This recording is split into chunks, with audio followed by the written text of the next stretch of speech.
यद्यपयेते न पश्यन्ति लोभो पहत चेतसः कुलक्षयकृतं दोषं मित्रदोहे च पातकम् कथं न ज्ञेयमस्माभिः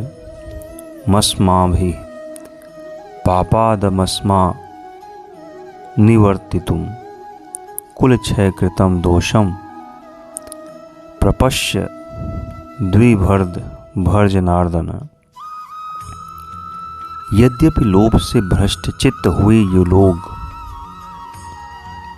कुल के नाश से उत्पन्न दोष को और मित्रों से विरोध करने में पाप को नहीं देखते, तो भी हे जनार्दन, कुल के नाश से उत्पन्न दोष को जानने वाले हम लोगों को इस पाप से हटने के लिए क्यों नहीं विचार करना चाहिए। कुलक्षय प्रणश्यन्ति कुल धर्मा सनातना धर्मे नष्टे कुलम कृत स्नमधर्मो अभिभवत्युत। कुल के नाश से सनातन कुल धर्म नष्ट हो जाते हैं। धर्म के नाश हो जाने पर संपूर्ण कुल में पाप भी बहुत फैल जाता है। अधर्मा भी भवात कृष्ण प्रद्युष्यन्ति कुल स्त्रियः स्त्रीषु दृष्टाशु वाषणीय जायते वर्णशंकर। हे कृष्ण, पाप के अधिक बढ़ जाने से कुल की स्त्रियां अत्यंत दूषित हो जाती हैं, और हे वाषणीय, स्त्रियों के दूषित हो जाने पर वर्ण संकर उत्पन्न होता है। संकरो नरकायैव कुलघ्नानां कुलस्य च पतन्ति पितरो वेशां लुप्त पिंडोदक क्रिया। वर्ण संकर कुल घातियों को और कुल को नरक में ले जाने के लिए ही होता है। लुप्त हुई पिंड और जल की क्रिया वाले अर्थात श्राद्ध और तर्पण से वंचित इनके पितर लोग भी अधोगति को प्राप्त होते हैं।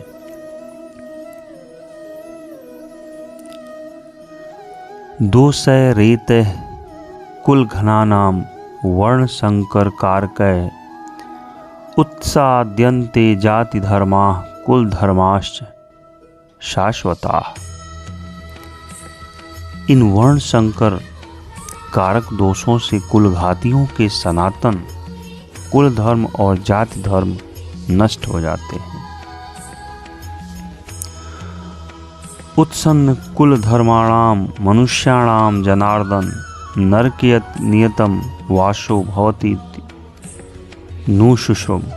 हे जनार्दन, जिनका कुल धर्म नष्ट हो गया है, ऐसे मनुष्यों का अनिश्चित काल तक नरक में वास होता है, ऐसा हम सुनते आए हैं। अहोबत महत पापम कर्तुम व्यवसिता वयम यद्राज्य सुख लोभेन हंतुम स्वजन मुद्यता। हा शोक, हम लोग बुद्धिमान होकर भी महान पाप करने को तैयार हो गए हैं, जो राज्य और सुख के लोभ से स्वजनों को मारने के लिए उद्यत हो गए हैं, अर्थात तैयार हो गए हैं। यदि माम प्रतीकार मशस्त्रम शस्त्रपाणयः धार्तराष्ट्रा रणे हन्युस्तन में क्षेमतरम भवेत। यदि मुझ शस्त्र रहित एवं सामना न करने वाले को शस्त्र हाथ में लिए हुए धृतराष्ट्र के पुत्र रण में मार डालें, तो वह मारना भी मेरे लिए अधिक कल्याणकारक होगा।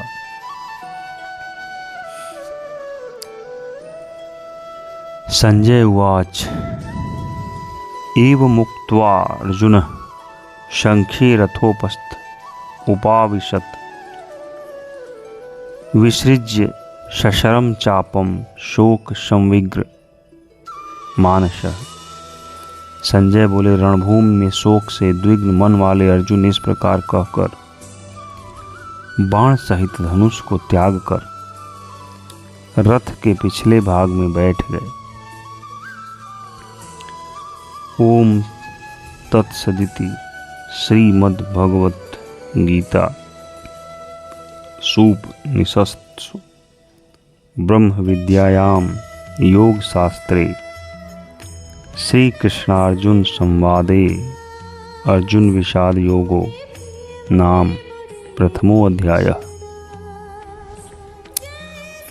ओम अथ द्वितीयो अध्यायः। संजय उवाच।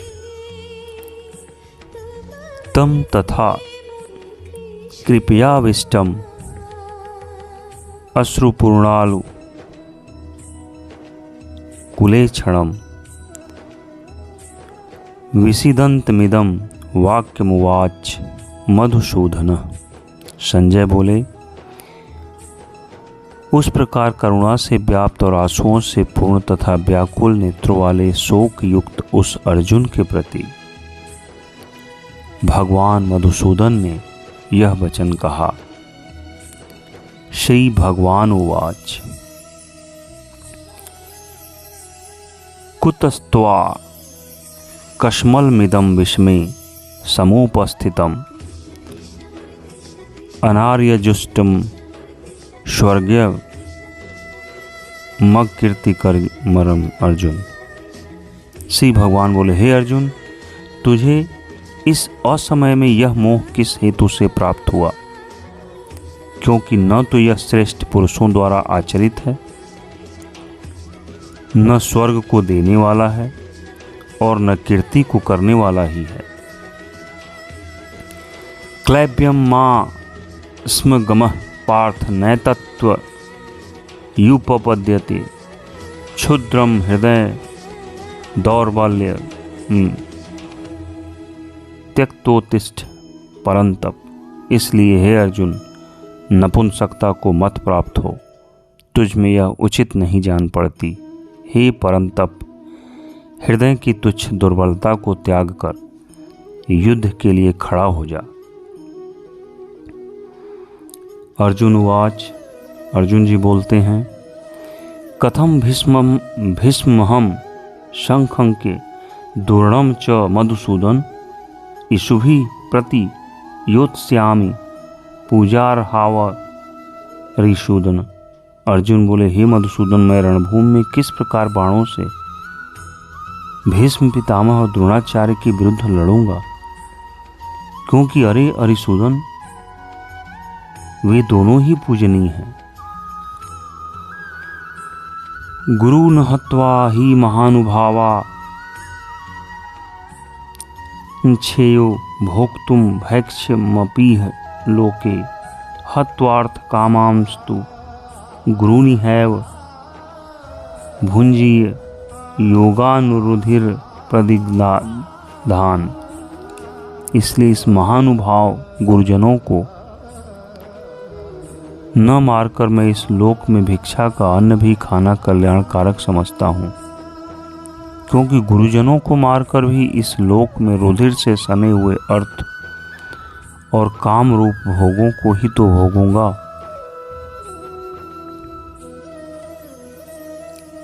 न चैत द्विधद्य कतरनो गरीयोध्या जयेम यदि वा नो जयेयुः यानेव हत्वा न जिजीविषाम अस्तेव स्थितता प्रमुखे धार्त राष्ट्राः। हम यह भी नहीं जानते कि हमारे लिए युद्ध करना और न करना, इन दोनों में से कौन सा श्रेष्ठ है। अथवा यह भी नहीं जानते कि उन्हें हम जीतेंगे या हमको वे जीतेंगे। और जिनको मारकर हम जीना भी नहीं चाहते, वे ही हमारे आत्मीय धृतराष्ट्र के पुत्र हमारे मुकाबले में खड़े हैं।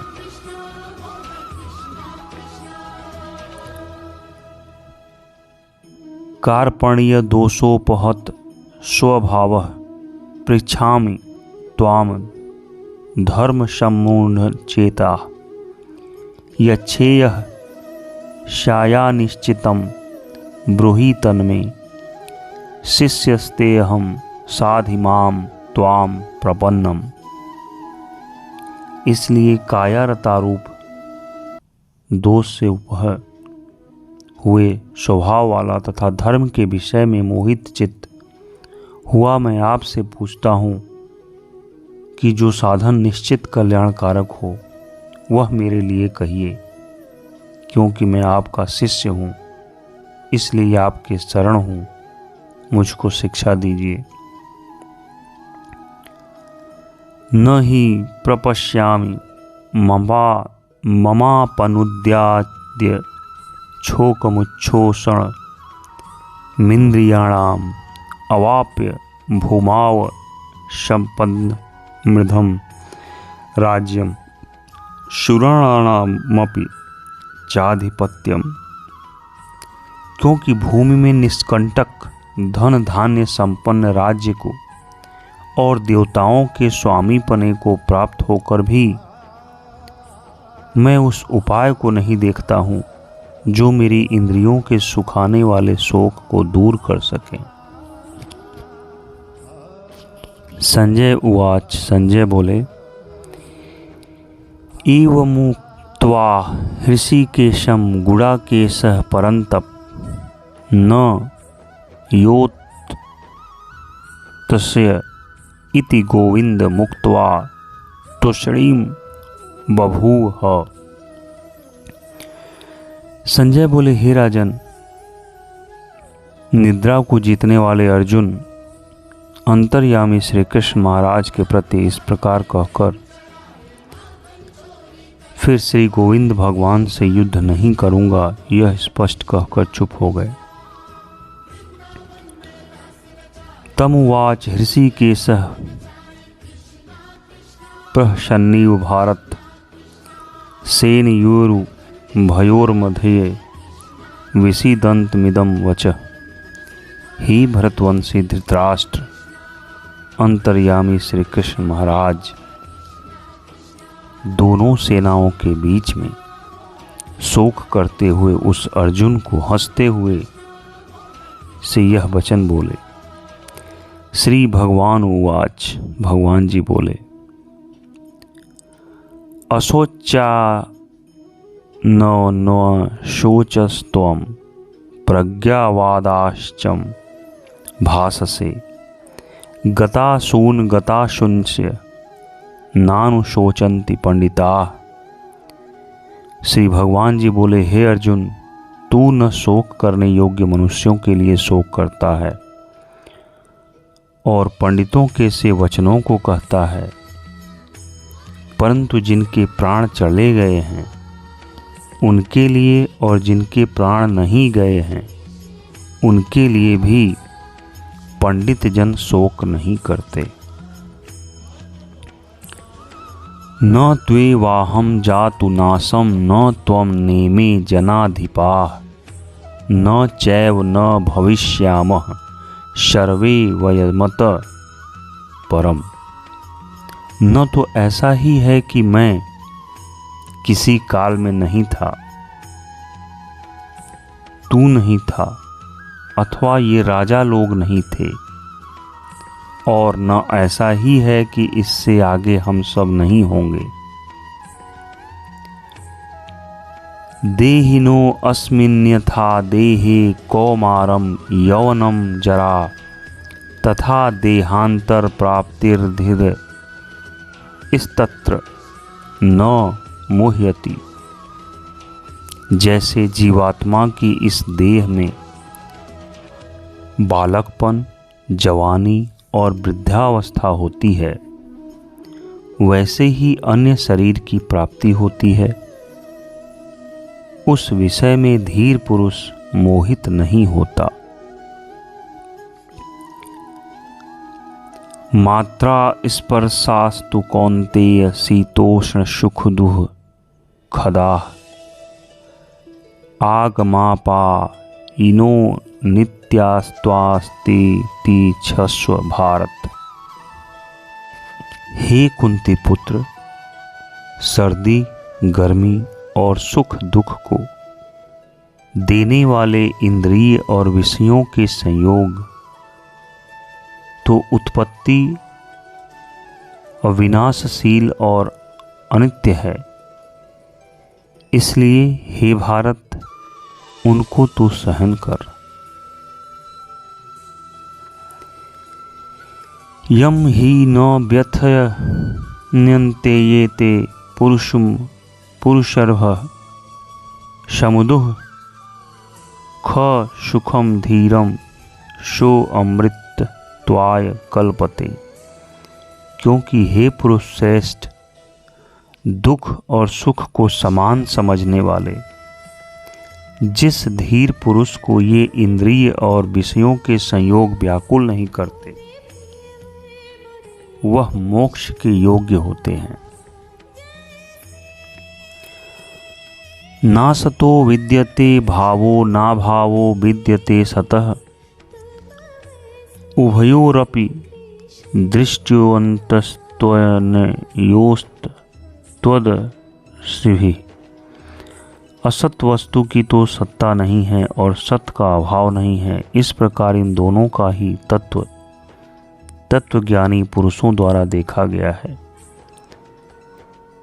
अविनाशी तु तद्विधि येन सर्वमिदं ततं विनाशं व्ययस्यास्य न कश्चित् कर्तुं मर्हति। नाश रहित तो तू उसको जान जिससे यह संपूर्ण जगत दृश्य वर्ग व्याप्त है। इस अविनाशी का विनाश करने में कोई भी समर्थ नहीं है। अंतोऽन्त इमे देहा नित्यस्योक्ताः शरीरिणः अनाशिनो अप्रमेयस्य तस्माद्युध्यस्व भारत। इस नाश रहित अप्रमेय नित्य स्वरूप जीवात्मा के ये सब शरीर नाशवान कहे गए हैं। इसलिए हे भरतवंशी अर्जुन, तू युद्ध कर। य एनं वेत्ति हन्तात्रं यश्चैनं मन्यते हतम् उभौ तौ न विजानीतो नायं हन्ति न हन्यते।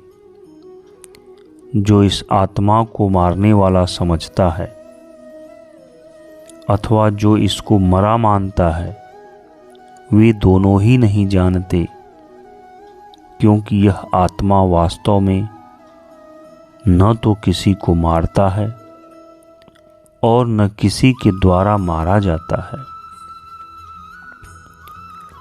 न जायते म्रियते वा कदाचि नायं भूत्वा भविता वा न भूयः। अजो नित्यः शाश्वतोऽयं पुराणो न हन्यते हन्यमाने शरीरे। यह आत्मा किसी काल में भी न तो जन्मता है और न मरता ही है, तथा न यह उत्पन्न होकर फिर होने वाला ही है, क्योंकि यह अजन्मा, नित्य, सनातन और पुरातन है। शरीर के मारे जाने पर भी यह नहीं मारा जाता। वेदा विनाशिनम नित्यम य एनमज्यम व्ययम कथम स पुरुषः पार्थ कम घातयति हन्ति कम। हे प्रथापुत्र अर्जुन, जो पुरुष इस आत्मा को नाश रहित, नित्य, अजन्मा और अव्यय जानता है, वह पुरुष कैसे किसको मरवाता है और कैसे किसको मारता है। वाशांसि जीर्णानि यथा विहाय नवानि गृह्णाति नरो अपराणि तथा शरीराणि विहाय जीर्णान्ययानि संयाति नवानि देहि जैसे मनुष्य पुराने वस्त्रों को त्याग कर दूसरे नए वस्त्रों को ग्रहण करता है, वैसे ही जीवात्मा पुराने शरीरों को त्याग कर दूसरे नए शरीरों को प्राप्त होता है। नैनम छिन्दन्ति शस्त्राणि नैनम दहति पावकः न चैनम क्लेदयन्त्यापो न शोषयति मारुतः। इस आत्मा को शस्त्र नहीं काट सकते, इसको आग नहीं जला सकती, इसको जल नहीं गला सकता और वायु नहीं सुखा सकता। अच्छेद्योयम दाह्यो यम क्लेद्यो यशोष्य एव च नित्य सर्वगतः स्थाणुर् चलोयम सनातन। क्योंकि यह आत्मा अछेद्य है, यह आत्मा अदाह्य है, अक्लेद्य है और निसंदेह अशोष्य है तथा यह आत्मा नित्य सर्वव्यापी अचल स्थिर रहने वाला और सनातन है। अव्यक्तो यम चिंत्यो यम विकार्यो यमुच्यते तस्मादेवं विदित्वैनं नानुशोचितुर्महर्षि। यह आत्मा अव्यक्त है, यह आत्मा अचिंत्य है और यह आत्मा विकार रहित कहा जाता है। इससे हे अर्जुन, इस आत्मा को उपयुक्त प्रकार से जानकर तू शोक करने को योग्य नहीं है, अर्थात तुझे शोक करना उचित नहीं है। अथ चैनम नित्य जातम नित्यम वा मन्यसे मृतम तथापि त्वं महाबाहो नैवं शोचितुर्महर्षि। यदि तू इस आत्मा को सदा जन्मने वाला तथा सदा मरने वाला मानता हो तो भी हे महाबाहो, तू इस प्रकार शोक करने को योग्य नहीं है। जातस्य ही ध्रुवो मृत्युर्ध्रुवम जन्म मृतश्च तस्मादपरिहार्यर्थे न त्वं शोचितुम महर्षि। क्योंकि इस मान्यता के अनुसार जन्मे हुए की मृत्यु निश्चित है और मरे हुए का जन्म निश्चित है, इससे भी इस बिना उपाय वाले विषय में तू शोक करने को योग्य नहीं है। अव्यक्तादीनि भूतानि व्यक्त मध्यानि भारत अव्यक्त निधानाम्येव तत्र का परिदेवना। हे अर्जुन, संपूर्ण प्राणी जन्म से पहले अप्रकट थे और मरने के बाद भी अप्रकट हो जाने वाले हैं, केवल बीच में ही प्रकट हैं। फिर ऐसी स्थिति में क्या शोक करना है। आश्चर्य वपत्स्यति कश्चिदेन माश्चर्य वदत्यति तथैव चान्यः आश्चर्य वचनयं न मन्यं शृणोति श्रुत्वाप्येनं वेद न चैव कश्चित्। कोई एक महापुरुष ही इस आत्मा को आश्चर्य की भांति देखता है और वैसे ही दूसरा कोई महापुरुष ही इसके तत्व का आश्चर्य की भांति वर्णन करता है तथा दूसरा कोई अधिकारी पुरुष ही इसे आश्चर्य की भांति सुनता है